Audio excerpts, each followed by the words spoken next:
Hello everyone, it's AceNXN Ben again with another fleet making video. This is for American Pirates 5, the fifth American Pirates variation fleet I'm going to make. This one is going to swap in the Darkhawk 2, one of the best ships in the game, for our second treasure runner. You can also add the Eagle, but I think we're going to go with Darkhawk. So we're going to recreate the same setup. I will say this is a little different than the AP's 5 that I posted on Pirates Den in 2019. So that one uses high pang, but I think I'm going to scrap that fleet and make a different American Pirates 6 that might use Captain Jack Sparrow, but I'm not 100% sure yet how that fleet will work out, if it does at all. But this one is pretty similar, kind of, if you've seen my other AP's videos, it's going to be a similar fleet. So it's not going to use Be Calmed, but it is going to have Darkhawk 2 pretty much instead of Neptune's Horde or Amity or Bloody Jewel, whichever treasure runner number 2 in this fleet is going to be swapped yet again for another slight variation on the idea. So we've got our nice nasty Roanoke setup there with our crew. So first oarsman doesn't take up space, and then we've got 6 crew that do, so we're good on that. And it's actually only 11 points of crew, so we're not even at the point cap. But anyway, so Darkhawk is a super famous pirate ship from Spanish Main, 8 cargo. It's got good cannons too. So this one will be equipped with the same crew that we were using on Neptune's Horde in American Pirates 4. So just helmsman explorer. So it's going to be a little slower, but with more cargo. So I think the speed and treasure trading ability that Neptune's Horde has as an advantage over Darkhawk will probably be a better fleet. I think AP's 4 might be a better fleet than this one, especially because there's only 4 treasures in a standard game per wild island. So Darkhawk 2 is actually kind of overkill sometimes on cargo. You don't actually need them all sometimes. I mean, to be fair, she'd probably carry no more than 5 because we don't want to get that negative ability. We don't want to hit that cap.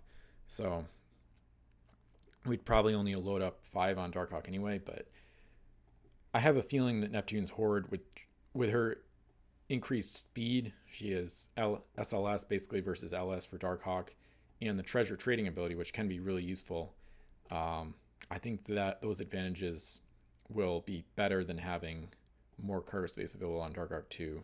Better to get the best 3 from a wild island faster and without negative UTs than to get all 4 and try to get a 5th one somewhere to fill up the space or whatever. But so anyway, and then we're just going to add our typical Banshee's Cry setup with the Explorer to round out. We're keeping the same. Banshee's Cry is too good to not be used in this fleet. It's supposed to be as competitive a fleet as possible pretty much, so we're not skimping on our last ship here.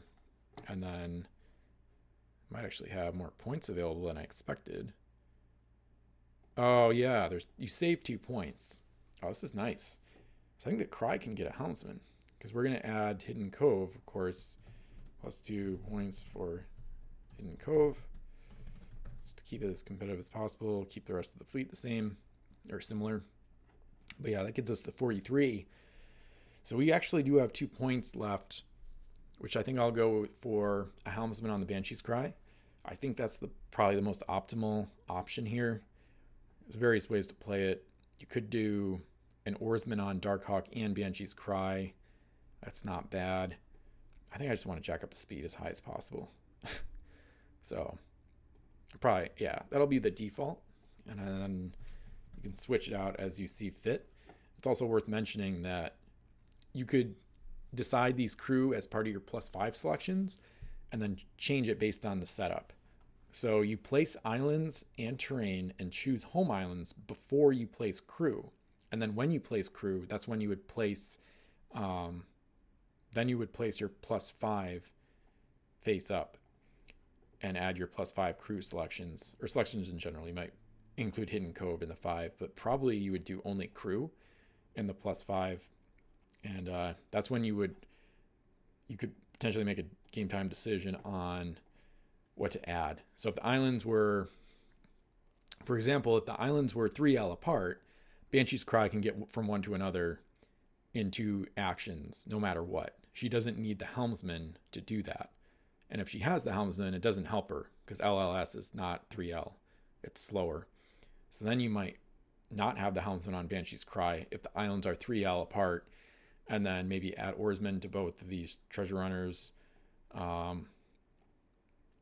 or something else. So you could add an American oarsman or 2 to your home island in case Roanoke can go back to pick up more SAC crew later in the game. But she's just as likely to load one of these pirate explorers from the other ships and just sack those instead. So I probably wouldn't do that. But you could also add more events. You could add raft and divers. That might be an option. That's could be one of the better options too, is adding both raft and divers to get a little bit of like insurance policies basically against your ship sinking and whatnot, or sinking enemies and taking all the treasure compared to splitting it. So I'm gonna add a note about that before I forget. So +5 might be to add divers plus raft instead of 8 helmsmen on BC or oarsmen on both DH2 and BC if islands all 3L apart, since then Banshee's Cry wouldn't need the helmsman. Of course, it'll still benefit her, but going from island to island, she doesn't really need the helmsman because she's not going to be able to get from one to another in one action anyway. So, all right, so that's the fleet, and I'm gonna copy paste this stuff from AP's 4, similar to that fleet. Whirlpools and fog are generally going to be, I think, probably the best terrain options. You've got a small ship, a couple of big ships, so reefs and Sargassos. Can't really gamify that too much. And I don't really like icebergs. Could do an iceberg, but with Roanoke, I don't think this fleet's going to want to sabotage too much to force an endgame trigger.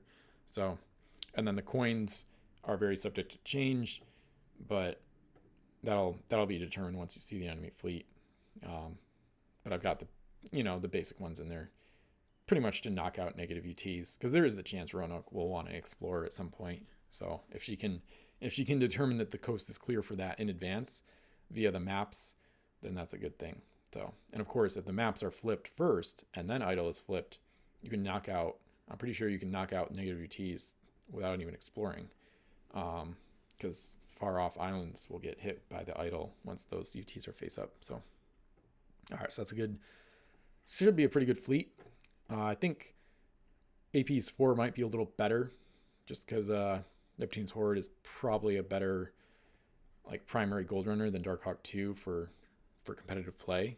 That's my hunch at least. But the flexibility to being able to add 2 points is good. Darkhawk 2 saves us 2 points, and that lets us play around with crew, and it lets us be a little more flexible on the +5 options, which actually could maybe, if the events like raft and divers could, win you the game maybe. So especially divers.